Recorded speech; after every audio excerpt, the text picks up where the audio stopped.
Welcome back and thank you for staying with us. You are still watching NTV Weekend Edition. Now, in the aftermath of an ambush on 3 people in Queen Elizabeth National Park this week, the tourism industry is in fear of the likely effects of this incident to the industry. Now, Timothy Ochen, a tour operator and the managing director of Tio Tours and Travel Company, is here with us to shed more light. Good evening, Timothy, and welcome to Talk of the Nation. Good evening, Mildred, and I'm very happy to be here. Pleasure. Okay. What picture does this paint for you, the tourism industry? First of all, it was a very unfortunate event. I think that as the tourism industry, we have been through a lot. COVID hit us hardest the most. And I think we're on a quick road to recovery. In the past 2 years, we've made a lot of gains. We are having our numbers are coming back. Our parks are becoming more and more busy. So I think that was a very unfortunate event.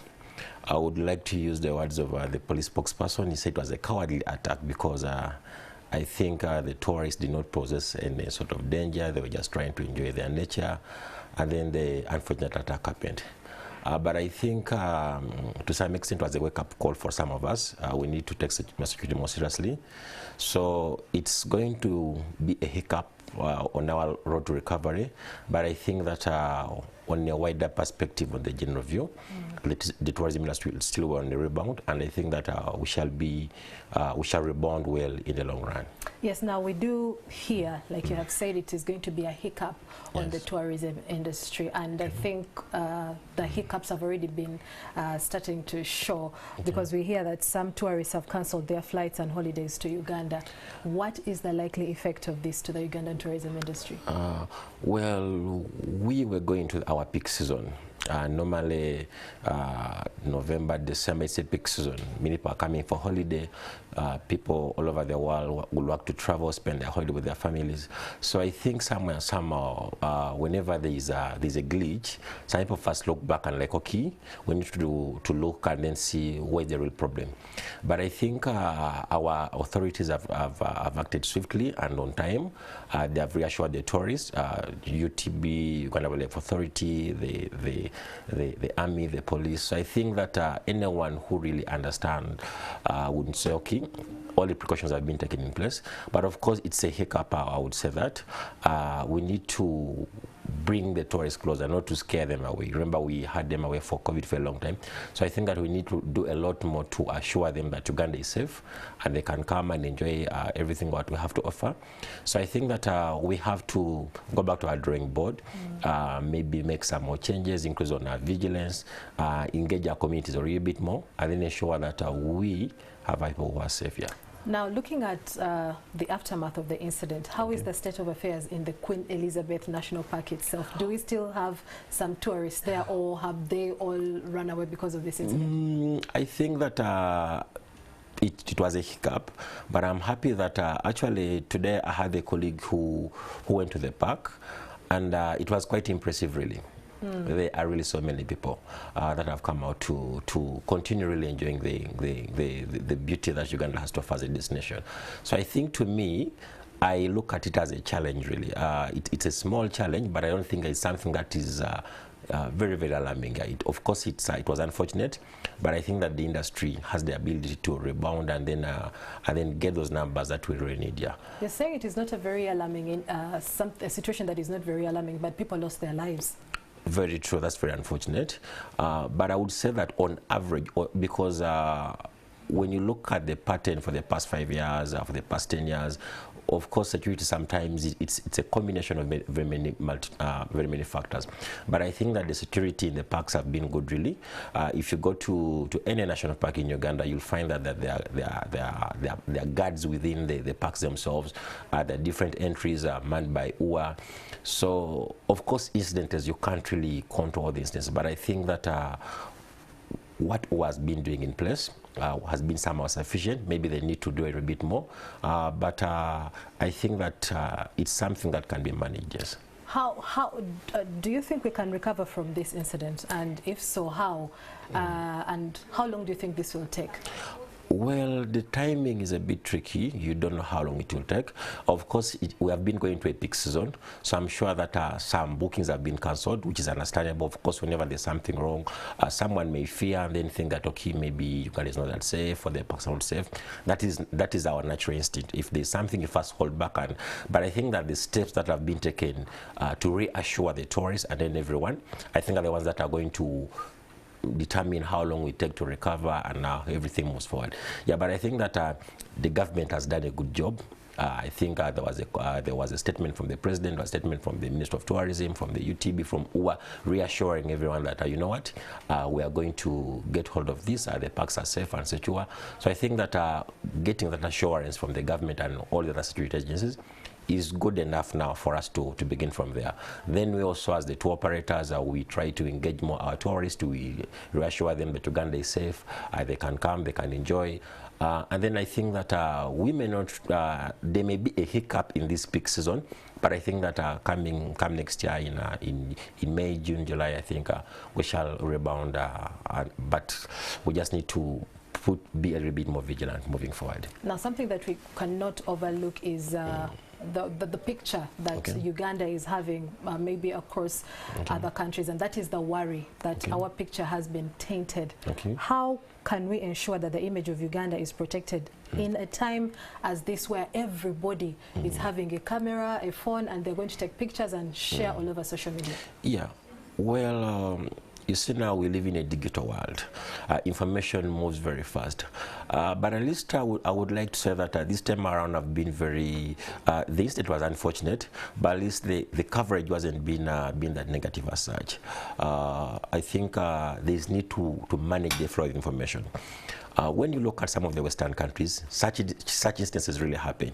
But I think that they are well managed, right from the media, but also the local people. Because if someone in the park knows that, okay, such an image is bad, taints Uganda a bad picture, you try to not to share it so much. Yes, those graphic images, or like, for example, there was one when the car was burning, one of the tourists was dead on the ground. Such images, really, we should try and minimize them.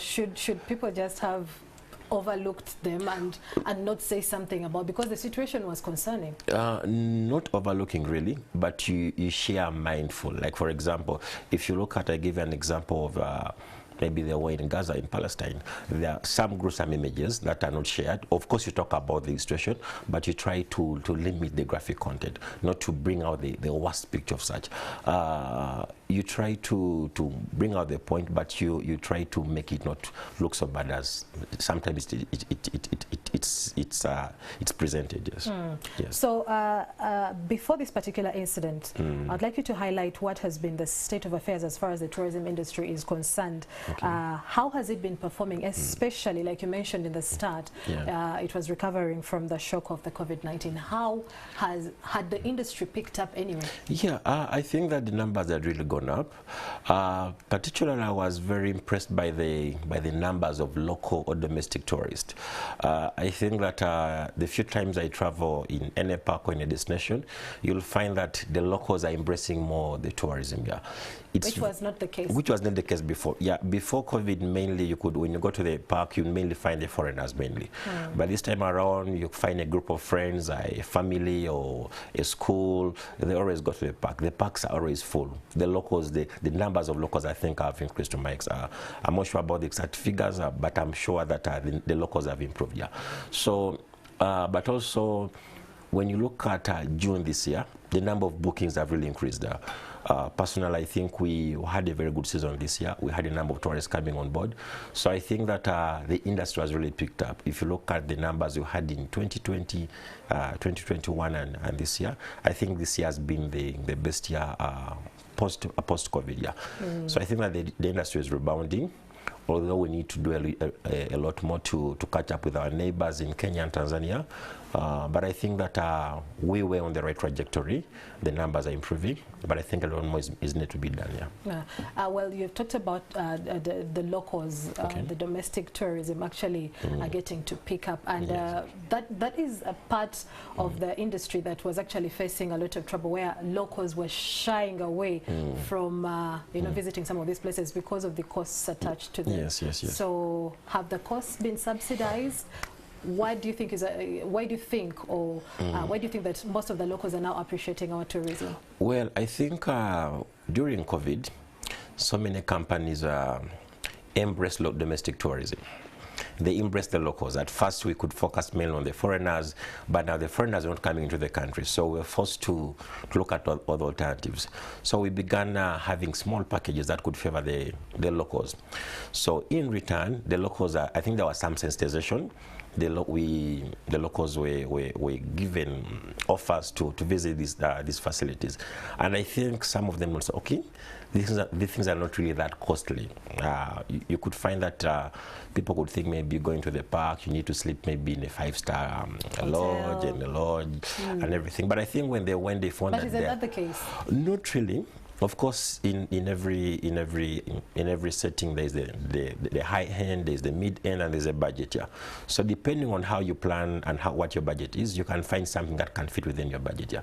So I think that the locals notice that, okay, I can move with my family. I can go to Queen Elizabeth, I can go to Action Falls, and spend relatively a fair amount of money, and then I enjoy, and then I come back. Yes, you don't have to spend $1 or the high amount of money, but you can spend something small.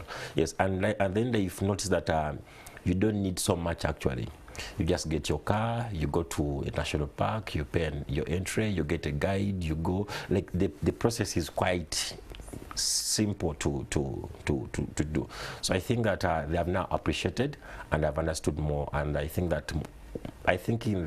in this year we shall be getting more and more local tourists going to different destinations. Yes. So let's talk about a little bit the security situation in these parks. What do you think needs to be done to see to it that the security is beefed up so that incidents like this do not actually reoccur? Okay. Yes. I think we need to sensitize more the locals, yes, because in the national parks are too big actually. So you cannot you cannot man every single point of entry, or you cannot have, it's not realistic. Yeah. So I think that we need to sensitize the local communities more.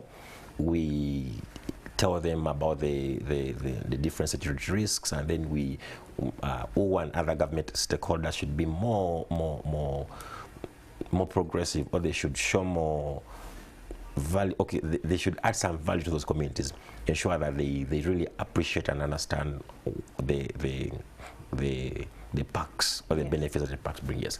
So I think that we need to mobilize the local communities, but also with the players in the tourism industry, we need to be a little bit more vigilant. We need to take security more seriously, and we need to appreciate and understand the security precautions that are being provided by the different security agencies. Yes.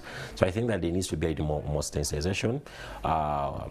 It's been some time without any major incident. So sometimes when you don't have any small incident, you tend to relax. It could be with the operators or the security. So I think that we need to reassess how our responsiveness to different scenarios. So yes, I think we need to have a small check. I could call it a reality check, but on general, I think that the security has done a good job. We just need to see what went wrong, and then work on that, and then hopefully we get back to where we were. Okay, Timothy, as we get to wrap up this conversation, what would be your closing remarks? Well, I think that I would just appeal to everyone to just try to be more security conversant, especially when the tour industries. We need to work with the different partners, but also I appeal to the local and the domestic industry to come and appreciate because I believe so much in local tourism, domestic tourism. So I think that with the locals, we need to appreciate our market. We need to appreciate that, okay, I'm Timothy, I'm a Ugandan, I need to enjoy my country, so we need to embrace our country and enjoy it, yes. And it is a beautiful country. It's a beautiful country, yes. Yes, I think if all of us embrace our country, our domestic industry will grow, and our industry will grow a lot. And the revenue as well. And the revenue increase, yes, definitely. All right, thank you so much, Timothy. And that conversation takes us in for a short break. When we return, we will hear from the world of sport.